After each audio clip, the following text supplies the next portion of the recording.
بسم اللہ الرحمن الرحیم۔ عزیز سامعین کرام، آج سے 2 دن قبل مردان میں ایک ناخوشگوار واقعہ پیش آیا کہ جس میں ایک مولوی حضرت جو کہ زبان سے وہ پشتو لگ رہے تھے، زبان اس کی پشتو تھی، پشتو لینگویج میں بات کر رہا تھا، وہ پی ٹی آئی کی ایک ریلی نکلی کہ جہاں پر وہ ججز کے ساتھ اظہار یکجہتی کے لیے انہوں نے ایک ریلی نکالی۔ تو اس ریلی کے اختتام پر وہ مولانا خطاب کرتے کرتے وہ جو پی ٹی آئی کا جو وہاں پر کینڈیڈیٹ تھا، اس نے توبہ نعوذ باللہ من ذالک اس شخص کو نبی پاک علیہ السلام کے ساتھ مشابہت دی۔ تو وہاں کے غیور مسلمان، وہاں کے غیور پٹھانوں نے فی الفور ایکشن لیتے ہوئے اس بدبخت انسان کو جہنم واصل کر دیا۔ اب یہاں پر یہ ہمارے لیے المیہ کی بات یہ ہے کہ آج سے کچھ ہفتے پہلے عمران خان کے جب یوم تاسیس منا رہے تھے تو اس دوران ایک بچے نے کھڑے ہو کر تقریر کی، اور اس تقریر کے دوران اس نے عمران خان کے والدین کو نبی پاک علیہ السلام کے والدین سے تشبیہ دی۔ تو نعوذ باللہ من ذالک اس بچے نے اتنی بڑی گستاخی کی، اتنے بے ادبانہ الفاظ کہے، لیکن وہاں پر اتنا بڑا مجمع تھا، وہاں پر عمران شیطان اس کے جتنے بھی حواری ہے وہ بیٹھے ہوئے تھے، لیکن کسی نے اٹھ کر اس بچے کو منع نہیں کیا، کسی نے اٹھ کر مائک اٹھا کر اس بچے کی اصلاح نہیں فرمائی، اصلاح نہیں کی کہ بچے جو آپ نے بات کی غلط ہے، یہ سراسر کفر ہے، سراسر گستاخی ہے۔ تو آج اگر اس بچے کے سر کو بھی کر دی جاتی اس وقت فی الفور، تو میں یقین سے کہتا ہوں کہ جو کل مردان میں واقع پیش آیا وہ ہرگز نہ آتا۔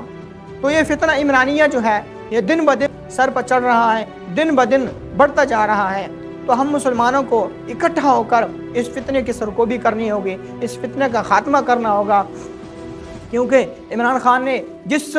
فتنے کو پروان چڑھایا ہے وہ بہت ہی خطرناک ہے، وہ بہت ہی ظالم ہے۔ وہ یہ نہیں دیکھتی کہ انبیاء کا مقام کیا ہے، صحابہ کا مقام کیا ہے، ان کی نظر میں صرف اگر کوئی اچھی شخصیت ہے تو وہ ایک ہے عمران خان۔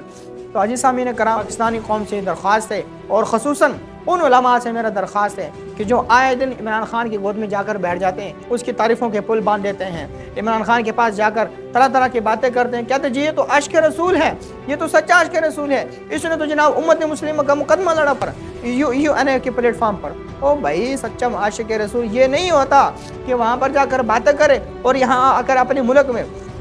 اس کے سامنے گستاخی ہو رہی ہو اور وہ اس پر خاموشی اختیار کریں، بلکہ سچا عاشق رسول تو وہ ہوتا ہے کہ جب نبی پاک علیہ السلام کے شان میں بھی ادبی ہو، اور نبی پاک علیہ السلام کے جو ختم نبوت کا جو قوانین ہے جب اس میں ترمیم ہو، تو ایک مرد مجاہد فی الفور اٹھ کر نکلے اور میدان عمل میں جا کر کھڑا ہو جائے، اور حکومت وقت کو یہ پیغام دے کہ اگر تم نے فی الفور اس قانون کو نہ بدلا تو پھر آپ کی نام و نشان مٹ جائے گی، پھر آپ نے جو کارنامہ دیا ہے تاریخ میں پھر آپ کا نام ان بدبخت ان ظالموں کے ساتھ لکھا جائے گا کہ جن کو آج تک بدبخت اور ظالم یاد کیا جاتا ہے۔ تو عزیز سامعین کرام، یہ میری چند باتیں میں نے آپ کے سامنے پیش کی ہیں۔ میں اپنی قوم سے التجا کرتا ہوں کہ خدا را اس بات پر توجہ دیں، اور یہ جو آئے دن یہ واقعات پیش آ رہے ہیں اس کی سرکوبی ہمیں ضرور کرنی ہوگی۔ اگر ہم اس کی سرکوبی نہیں کرتے تو یہ فتنہ عروج پکڑے گا، اور جب یہ فتنہ عروج پکڑ جائے گا تو پھر یہ کہیں ایسا نہ ہو کہ جس طرح سابقہ امتوں پر عذاب نازل ہوئی ہیں، ایسا نہ ہو کہ کہیں ملک پاکستان پر بھی اللہ تعالیٰ کا عذاب نازل ہو۔ اللہ تبارک و تعالیٰ سے دعا ہے کہ ہم سب کو ان تمام تر فتنوں سے محفوظ فرمائے، اور اللہ تعالیٰ ملک پاکستان کا حامی ناصر ہو۔